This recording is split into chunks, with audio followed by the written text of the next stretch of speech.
시청자 비평 플러스에서 YTN을 들여다봅니다. 미국 이민세관 단속국의 이민자 단속에 반발하는 시위가 LA를 넘어 뉴욕, 시카고 등지로 확산하고 있습니다. 오늘 뉴스 리뷰와의 시간, YTN이 전한 LA 시위 보도를 살펴봅니다. 화면 너머의 목소리까지 듣고 답해드립니다.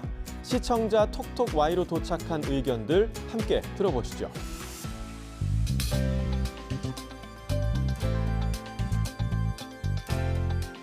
시청자 여러분 안녕하십니까? 나경철입니다.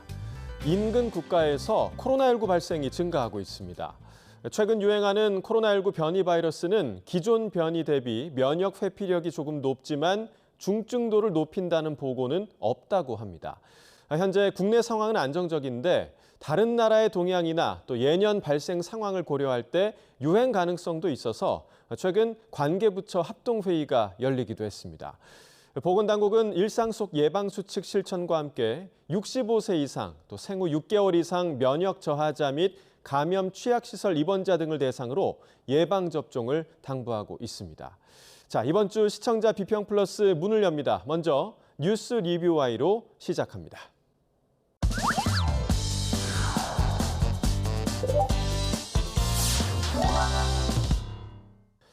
최근 미국 로스앤젤레스 지역에서 벌어진 이민세관 단속국의 단속에 대한 반대 시위를 진압하고자 트럼프 행정부가 주 방위군을 투입하는 사태가 발생했습니다.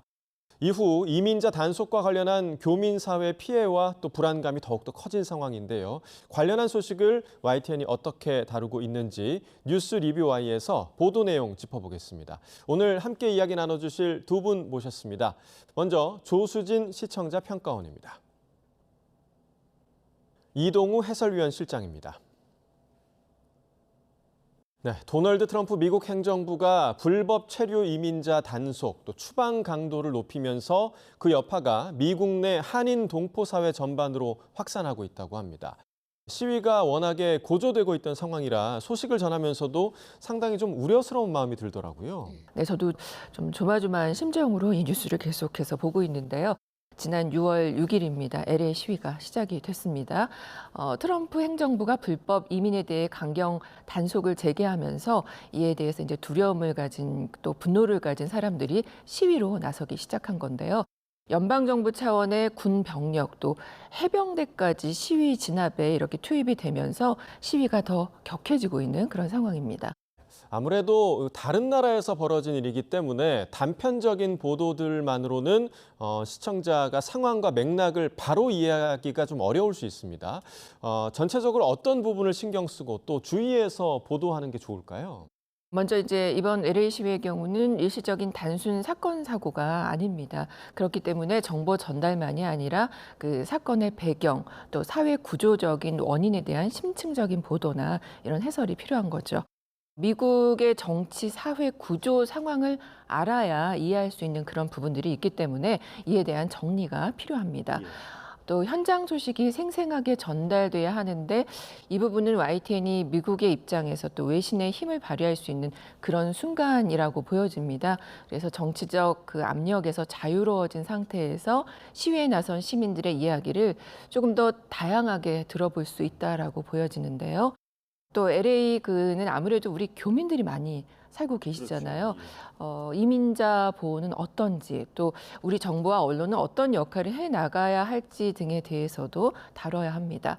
이런 점들을 유의해야 함을 강조하면서 좀 보도를 살펴보도록 하겠습니다. 네, 자, 지금 말씀해 주신 부분들을 하나하나 좀 살펴보도록 하겠습니다.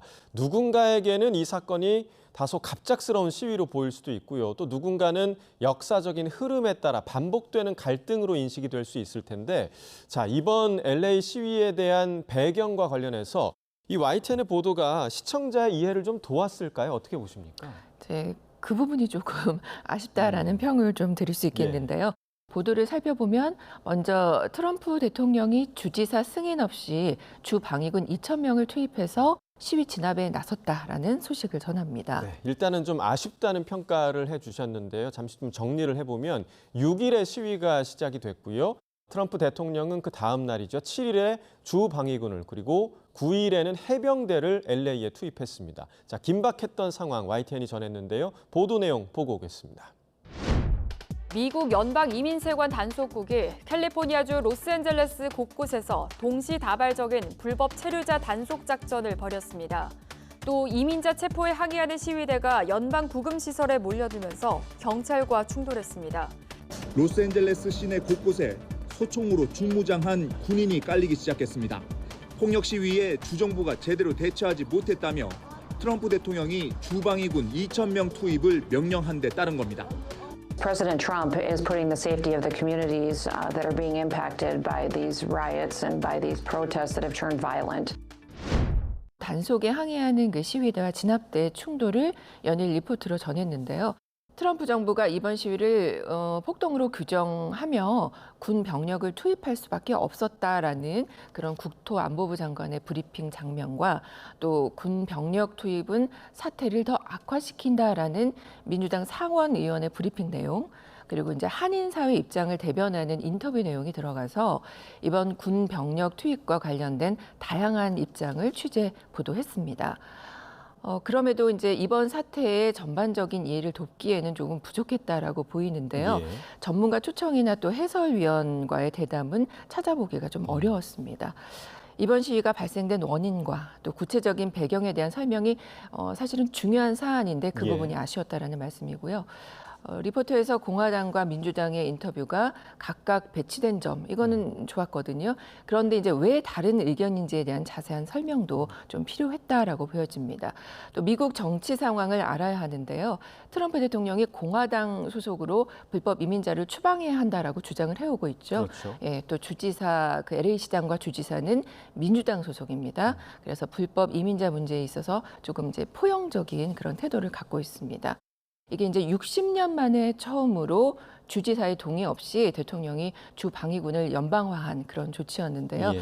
이런 이제 정치적 상황이 자세하게 조금 소개가 된다면 이번 군 병력 투입에 대한 미국 사회의 이견을 이해하기가 좀 쉬웠겠죠. 그래서 이런 보도에는 배경 설명이 조금 충분히 필요하다라는 점을 좀 기억하셨으면 좋겠습니다. 네, 그러니까 이제 이번 시위가 상당히 좀 이례적인 상황임은 분명해 보이는데, 자, 24시간 보도 전문 채널인 YTN의 강점이라면 바로 대담 코너를 꼽을 수가 있는데요. 그런 점에서 봤을 때 이 사안의 중대성에 비해서 전문가의 대담이 지금 말씀해 주신 것처럼 다소 적었던 것 같기도 하거든요. 그 이유가 좀 어디에 있을까요, 실장님? 아시다시피 이 사안은 뭐 관세 폭탄이라든지 주한미군 방위비 협상이라든지 이런 한국의 이익과 뭐 직결되는 그런 사안은 아닌 것이죠. 예. 그러다 보니까 아무래도 보도국 입장에서 봤을 때 뉴스 가치가 그렇게 대단히 높다 이렇게 판단하지는 않았다는 것으로 이렇게 풀이가 되고요. 이게 아무래도 특정 사건이 내 주변에서 일어나거나 또 내 나라에서 일어나는 경우에는 이제 뭐 아무래도 뉴스 가치가 높겠죠. 그렇지만 이제 LA의 어떤 시위와 군인을 통한 진압은 우리 동네에서 일어나는 사건은 아니지 않겠습니까? 이제 그러다 보니까 이제 한마디로 톱뉴스감은 아니다. 이런 판단을 보도국에서 한 것으로 보입니다. 관심을 끄는 다른 사안도 이제 얼마든지 좀 많이 있는 마당 아니겠습니까? 예를 들면 뭐 현 정부의 어떤 인선이라든지 아니면 뭐 G7 정상회의 예. 참석이라든지 여러 가지 이제 사안들이 있다 보니까 굳이 LA 시위를 대담해서 다룰 이유는 크지 않았다 이렇게 좀 설명을 하고 있고요. 그나마 LA 시위 진압 초기에 한국 교민이 체포됐다 이런 설도 있었어요. 근데 예. 그 설이 사실이 아닌 것으로 전해지면서 뉴스 밸류는 그다지 높지 않다 이렇게 평가한 것이고요. 또 민주당 소속 주지사하고 이제 공화당 소속 트럼프 대통령 사이의 그 어떤 대립감까지 이제 조명하는 것이 과연 시청자들의 관심도를 어느 정도까지 높일 수 있는지 자신할 수 없는 그런 판단도 있었다는 것입니다. 현지에 파견된 특파원 중계 그리고 리포트만으로도 이 상황을 전달하기는 충분하다 이렇게 판단했다고 설명했습니다. 네, 시청자의 관심도를 고려한 결정이었다 이렇게 설명을 해주신 건데요. 자, 이민자 단속을 반발하는 시위가 현재 LA를 넘어서 미국 전역으로까지 퍼지고 있는 상황인데 그럼에도 미국 당국은 아랑곳 않고 단속을 이어가고 있습니다. 이에 따라 한인 사회는 연일 비상 상황인데요. 상인들이 긴장 속에서 하루하루를 보내고 있다는데 그 상황을 전한 YTN의 보도는 좀 어땠습니까? 네. 아무래도 이제 LA 지역에 한인들이 많이 살고 그렇죠. 있죠. 예. 그래서 더 관심을 갖게 되는 건데요. 우려했던 내용 중에 이민자 단속 과정에서 한인이 체포되었다라는 소문이 사실이 아니라는 점을 보도에서 확인해 줬습니다. 경찰관을 폭행하고 차량에 불을 지르는 등 시위가 격화하자 이틀간 70여 명이 체포됐습니다. 대대적인 이민자 단속 과정에서 한인도 체포됐다는 소문이 돌았지만 사실이 아닌 것으로 파악됐습니다. 아쉬운 건 이번 사태가 불법 이민 단속으로부터 시작됐다라는 점에서 그 이민자로서 한인 사회의 인권에 관한 우려되는 부분들 이런 것들에 대해서도 조금 더 깊이 있는 보도가 필요하다라는 생각이 듭니다. 군 병력까지 투입돼서 더 갈등과 충돌이 격화될 것으로 보이는 지금 상황인데요. 우리 한인 사회 관련된 보도도 다양한 측면에서 좀 이어지길 바랍니다. 이어서 33년 전 LA 폭동 사례를 언급하면서 재외동포들이 그 1992년 LA 폭동의 악몽이 반복하진 않을지 긴장하고 있다고 내용을 전했는데요. 네, LA는 특히 재외동포도 상당히 많이 거주하고 있는 지역인데요. 피해는 없습니까?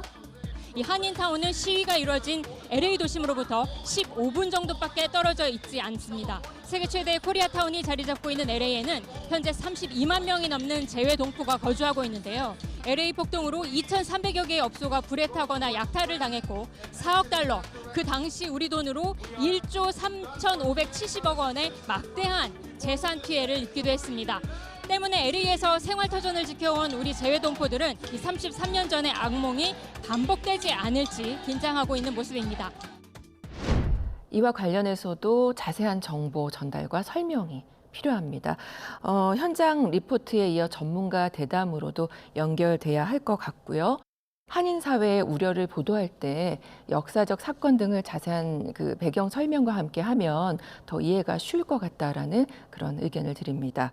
이어서 이제 그 트럼프 주니어가 1992년 방금 말씀드렸던 LA 폭동 당시에 무장한 한인의 사진을 SNS에 이번에 올렸잖아요. 거기에 대해서 이제 한인회가 입장을 발표했죠. 트라우마를 이용하지 말라라고 경고했다라는 소식을 전한 보도가 있었습니다. LA 폭동 당시 무장한 한인의 사진을 SNS에 올린 것에 대해 LA 한인회는 트라우마를 이용하지 말라고 경고했습니다. 지금 상황을 좀 자극시키는 그러한 프레이밍이 되어서 이 순간에 총기를 가지고 내가 나가야 되나 또는 한인들이 또 타겟팅이 될 수 있는 그러한 이미지이기 때문에 지금 정치적인 게임을 플레이를 하고 있다라고 저희는 보고 있습니다. 이민 단속 그리고 반대 시위의 배경인 그 인종 문제 또 정치적 프레임이 작용하는 문제를 지적하는 겁니다. 그래서 역사적인 배경 또 정치적인 문제 등 다양한 관점에서 분석 보도를 또 해설의 부분이 필요합니다. 이런 부분들은 전문가 대담으로 충분히 설명이 될 수 있을 것 같습니다. 네, 지금 평가원님께서 이전에 일어났던 사건 그리고 배경과 관련한 이야기를 좀 해주셨는데요. LA 시위 현장에 긴장이 고조된 가운데 현지에 체류 중인 우리 국민에 대한 보호, 외교 당국의 중요한 책무 중 하나가 되겠죠. 정부의 대응이 지금 어떤 단계까지 이루어지고 있는지 저희 YTN이 전한 내용이 혹시 좀 있을까요? 네, 우리 정부의 대응을 다룬 보도는 제가 확인했을 때는 그 단신 유지에 그쳤습니다. 10일 단신 이후에 3일 뒤에 외교부가 그 재외동포청과 또 주미 공간이 함께 대응 방안을 논의했다라는 단신이 있었는데요. 외교부는 오늘 윤주석 영사안전국장 주재로 외교부와 재외동포청, 현지 공관이 함께 참여하는 화상회의를 열었습니다. 회의에서는 LA 현지에 있는 우리 교민과 유학생, 여행객들의 안전과 보호 대책에 대한 논의가 집중적으로 이루어졌습니다. 자국민 보호를 어떻게 할지 또 꾸준한 추적 보도를 통해서 구체적인 내용이 후속 보도로 이어지기 바랍니다. 네. 자, 미국 전역에서 벌어질 수 있는 그 시위에 대비해서 각 공관별로 태스크포스를 구성할 예정이다라는 외교부 회의 내용을 전하고 있는데 이 시위가 벌어지는 곳이 재외국민이 많고 또 한국인 관광객이 자주 찾는 LA 한인타운과 가까운 거리이기도 하고요. 그래서 이제 만일의 상황에 대비한 조치가 필요해 보이는 그런 상황인데요. 정부의 대응을 발빠르게 전하는 것도 굉장히 좀 중요할 텐데 언론의 역할도 조금 더 좀 강조될 필요가 좀 있을 것 같습니다. 예, 아시다시피 이제 YTN은 이 사건 그 초기에 비교적 초기에 워싱턴 주재 홍상희 특파원을 LA로 급파해서 현장 중계를 하는 등 이제 관련 보도를 상당히 적극적으로 해 왔습니다. 아무래도 이제 홍 특파원은 이제 교민이나 관광객이 시위 현장 가까운 곳에 있으면 어떤 위험이 있는지 그 현장 취재를 통해서 실감나게 전해주기도 했는데요. 주미 한국 대사관 등 정부의 대응만으로는 구체적으로 어느 시간대에 어느 장소가 위험하다든지 정확한 정보나 상황이 전달되기 어려운 것이 사실이었거든요. 현장 기자들이 화면이나 인터뷰 등을 통해서 더 실감나고 정확한 정보를 전달할 수 있었다 이렇게 평가를 하고 있고요. 이 보도 외에도 외교부 등 정부의 대응에 대해서도 정치부, 외교부 출입 기자 등이 상세하게 전달을 해서 LA 거주 제외 국민은 물론이고 LA를 방문하는 내국인들의 안전을 도모하는 데도 최선을 다했다 이렇게 자평하고 있습니다. 네, 자 LA 시위와 또 YTN의 이에 대한 보도에 대해서 이야기를 좀 나눠봤는데요. LA 시위뿐만 아니라 영국 북아일랜드에서도 폭동이 연일 계속되고 있다. 이런 소식이 또 있었습니다. 이민자 청소년의 성폭력 사건이 이민자들을 향한 무차별적 폭력 사태로 번진 건데 혹시 해당 보도 좀 보셨나요? 네, 그 영국 런던 특파원의 보도였죠. 예. 북아일랜드에서 반이민 폭동이 이어지고 있다라는 그런 소식을 전했습니다. 자료화면을 통해서 주택, 또 차량이 불에 타는 등 시위대와 경찰 사이의 물리적 충돌이 이어지고 있다라는 심각한 그런 상황을 알리고 있습니다. 수백 명이 복면을 쓴 채 화염병과 벽돌을 던지고 경찰은 물대포를 쏘며 막아섭니다. 목격자들은 시위대가 외국인을 겨냥했다고 전했고 키어 스타머 영국 총리는 이 같은 폭력을 강력히 규탄했습니다.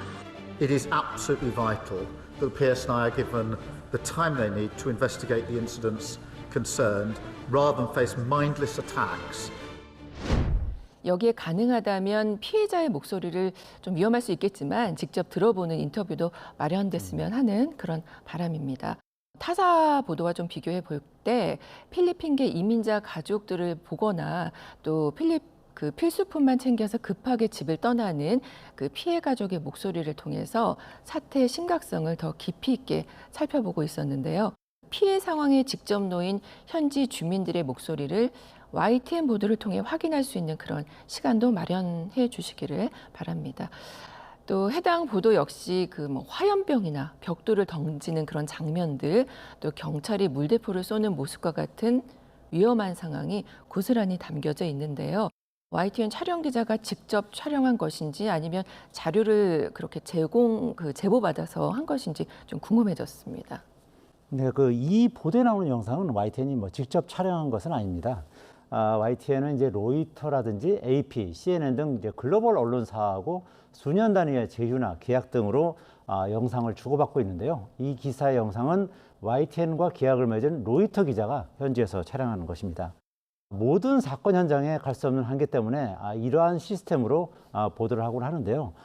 사안별로 기사 가치를 특파원과 국제부장 등 데스크급하고 상의를 해서 현장 파견까지 할 사안은 아니다 이렇게 판단을 했던 것이고요. 예.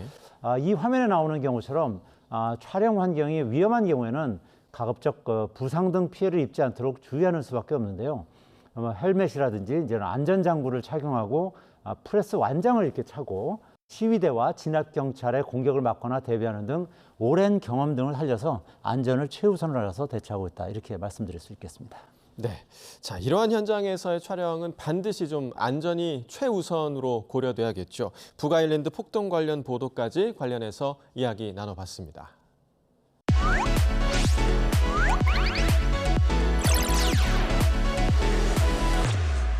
자, 이어서 YTN 보도가 더 나은 사회로 향하는 작지만 소중한 한 걸음이 되기를 바라는 진심을 담은 코너입니다. 오늘 주제를 기준으로 인상적인 보도, 방송을 또 꼽아보는 시간인데요. 자, 평가원님 어떤 보도가 가장 좀 기억에 남으셨나요? LA 시위 현장을 찾아서 보도의 현장성을 높인 홍상희 특파원의 보도를 오늘의 디딤돌 뉴스로 뽑아봤는데요. 예. 특파원이 직접 시위에 참가한 사람들과 인터뷰를 또 진행을 했고요. 또 충돌이 벌어진 현장, 시위대와 경찰이 대치하는 현장까지 취재하는 그 정성과 역량이 돋보였습니다. 최루탄이 터지고 또 미디어도 당장 이곳을 떠나라는 철수 명령까지 내려진 상황에서 현장 분위기를 고스란히 담으려고 한 그런 노력이 돋보였습니다. 다만 이제 기자의 안전도 염려되는 부분이기는 했습니다. 네. 자, 상당히 어려운 현장에서의 보도였는데요. 자, 이번 주 디딤돌 뉴스를 보도한 홍상희 특파원 뉴스 리뷰와의 제작진이 영상으로 소식을 전했습니다. 지금 만나보시죠. 안녕하세요. 워싱턴 특파원으로 나와 있는 홍상희 기자입니다. LA에는 이 32만 명 이상의 재외동포가 거주하고 있고 또 33년 전에 1992년이었죠. LA 폭동으로 인한 피해도 컸기 때문에 YTN으로선 당연히 취재를 해야 하는 사안이었고 우리와 관련 있는 현장에 기자가 가는 건 너무 당연하고 특파원으로서 해야 될 일이라고 생각을 했습니다. 또 트럼프 행정부의 이민 정책이 재외동포나 유학생 등 우리 국민과도 무관하지 않고 또 미국의 정치 상황이 우리나라의 경제나 안보에 미치는 영향이 굉장히 크기 때문에 반트럼프 시위 흐름에 대한 후속 보도도 이어나가겠습니다. 감사합니다. 자, 그럼 오늘 뉴스 리뷰와이 마무리해 보겠습니다. 두 분 오늘 말씀 잘 들었습니다. 고맙습니다.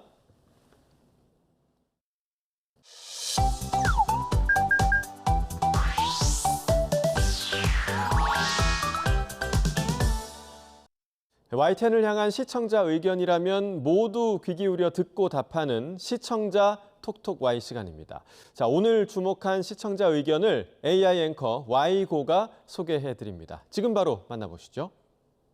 안녕하세요. AI 앵커 Y고입니다. 오늘의 첫 번째 주제는 교권 보호 조치에 대한 시청자 의견을 들어봤습니다. 자세한 내용 지금 바로 보시죠.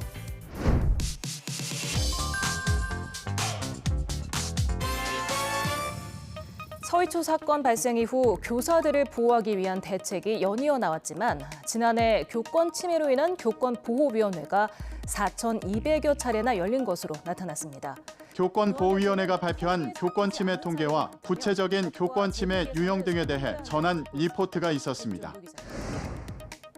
지난 2023년 한 해 동안 교직 경력 10년 미만의 교사 500여 명이 퇴직한 것으로 나타났습니다. 젊은 교사들의 이탈은 낮은 처우와 교사에 대한 사회적 인식 저하 등 다양한 이유가 있지만 가장 큰 원인은 교권 침해입니다.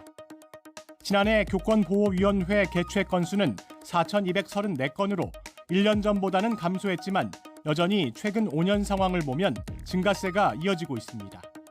계속해서 증가세를 보이는 교권 침해 통계를 전하면서 교원단체가 법과 제도 개선이 필요함을 강조했다고 전했는데요. 지난해 교권보호위원회가 4,200여 차례 열렸다고 보도했는데 이후 교권보호 조치는 어떻게 이루어졌는지 제도를 살펴봤다면 심도 있는 취재가 됐을 것이라는 시청자 의견이 있었습니다. 시청자 톡톡아에서 보도의 정보를 더하기 위해 교권보호 조치에 대해 알아봤습니다. 교육부는 서희초 사건 직후인 2023년 8월 교육활동 보호 종합지원 방안을 발표하고 민원 처리는 교원이 아닌 학교가 대응하는 체계로 개선을 추진했습니다. 학교 대표 전화나 학교 온라인 시스템 등으로 접수된 민원을 특성에 따라 1차 분류한 뒤 교무 분야는 교감, 행정 분야는 행정실장 등 관리자가 답변하는 방식입니다. 교권보호위원회는 교권을 침해한 보호자에 대해 서면 사과 및 재발 방지 서약, 특별교육 이수 또는 심리치료, 과태료 부과 등의 조치를 권고할 수 있는데요. 그러나 교육부가 강경숙 의원실에 제출한 자료에 따르면 지난 2년간 교권보호위원회가 심의한 학부모 교권 침해 사안 814건 중 과태료를 부과한 사례는 0건이었다고 합니다. 같은 기간 서면 사과는 227건, 특별교육은 171건이었고 조치 없음으로 종결된 사안도 212건이었습니다. 교권 침해에 대한 심각성이 지속해서 이어지자 학교의 실정과 특성을 반영한 민원 처리 방법 및 절차 등을 담은 학교 민원 처리 계획을 하반기까지 마련할 예정인데요. 학교 방문 및 유선 상담의 전자적 예약과 주요 안내사항 공지를 지원할 수 있는 가칭 학부모 소통 시스템을 올 9월에 개통해 학교 교원과 보호자 등의 원만한 소통과 안전한 교육활동 여건 조성을 지원하겠다고 강조했습니다. 다음으로 시청자 톡톡아의 두 번째 주제는 보호조치 실패에 대한 시청자 의견을 들어봤습니다. 어떤 내용을 담고 있는지 이어서 확인해 보시죠.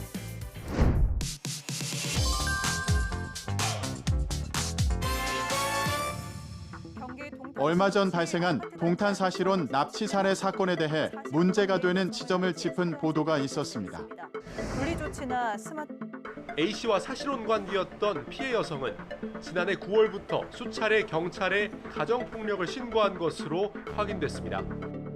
경찰은 피해자에게 스마트워치를 지급했습니다.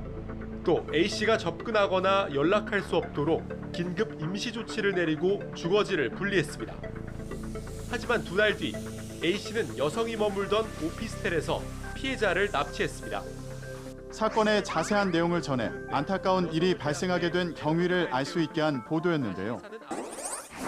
화성에서 발생한 사실혼 관계였던 상대를 납치해 살해하고 스스로 목숨을 끊은 사건을 전했는데 이번 사건 같은 사례의 수치 등을 제시했다면 제도적 개선의 시급성을 뒷받침할 수 있었겠다는 시청자 의견이 있었습니다. 시청자 톡톡아에서 보도에 나온 사건과 비슷한 사례와 관련 통계를 정리해봤습니다. 교제폭력에 대한 경각심이 높아지는 상황에 경찰 내부에서도 피해자 보호를 위한 제도 개선을 촉구하는 목소리가 나왔습니다. 현재 우리나라에서 친밀한 관계에서의 폭력을 규율하는 법은 가정폭력범죄의 처벌 등에 관한 특례법과 스토킹 범죄의 처벌 등에 관한 법률이 있는데 두 법률로 보호하지 못하는 피해자들이 있기 때문인데요. 이러한 사례를 살펴보면 지난해 4월 1일 새벽 경남 거제시 원룸에 살던 여대생의 집에 헤어진 남자친구가 무단 침입해 30여 분간 심하게 폭행당한 일이 있었습니다. 여대생은 병원에서 치료를 받던 중 9일 만에 숨졌는데요. 유족 측의 항의로 뒤늦게 부각되고 있는 거제 교제살인 사건입니다. 한국여성의전화에 따르면 작년 한 해 동안 언론에 보도된 친밀한 관계 내 여성 살해 사건 중 피해자나 주변인이 이미 경찰에 신고했거나 보호 조치 중이었던 경우가 114건에 달했습니다. 보호망 안에 있어도 살해당하는 현실이 반복되고 있는 것인데요. 2024년 한 해 동안 언론에 보도된 우리나라의 친밀한 관계 내 여성 살해는 최소 181명, 살인 미수는 374명으로 총 피해자가 555명에 달하는데요. 언론에 보도되지 않은 피해자는 훨씬 많을 것으로 추정된다고 합니다. 마지막으로 오늘 시청자 톡톡아의 세 번째 주제는 SPC 사망사고에 대한 시청자 의견을 들어봤습니다. 이어지는 내용도 지금 바로 만나보시죠.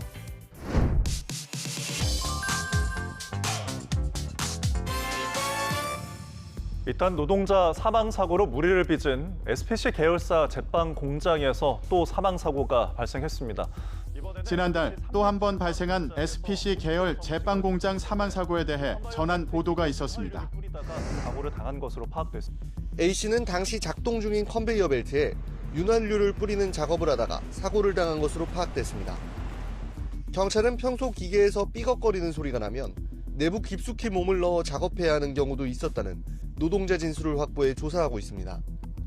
앞서 SPC 계열사인 SPL 평택 공장에서는 지난 2022년 20대 여성 노동자가 소스기계에 끼어 숨졌고 샤니 성남 공장에서도 2023년 50대 여성 노동자가 반죽기계에 끼어 목숨을 잃었습니다. 이번 사고에 대한 구체적인 상황을 설명하고 SPC 측의 의견과 이런 일이 반복적으로 발생하고 있음을 전한 보도였는데요.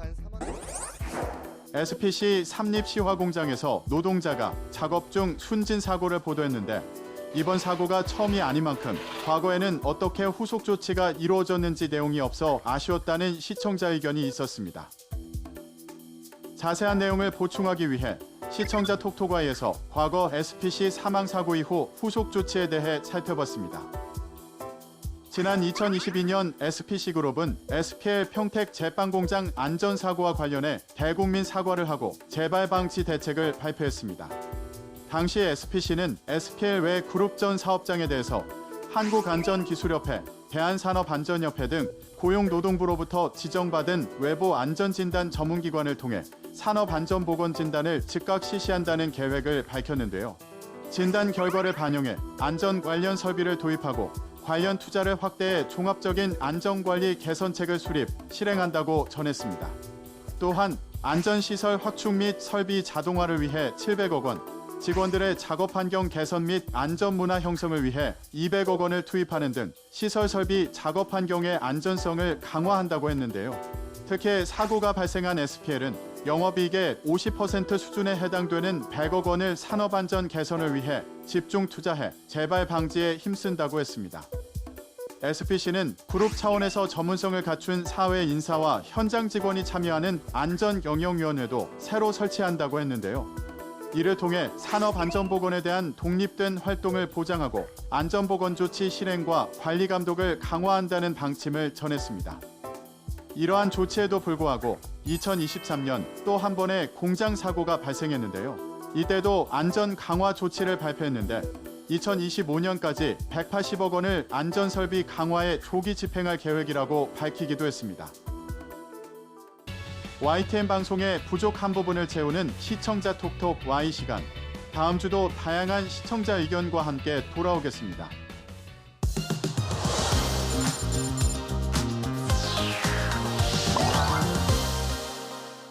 시청자 목소리로 YTN을 되돌아봅니다. 방송에 대한 여러 의견들 SNS와 홈페이지를 통해서 남겨주시고요. 시청자 비평 플러스는 다음 주 더 새로운 의견으로 돌아오겠습니다. 시청해주신 여러분 고맙습니다.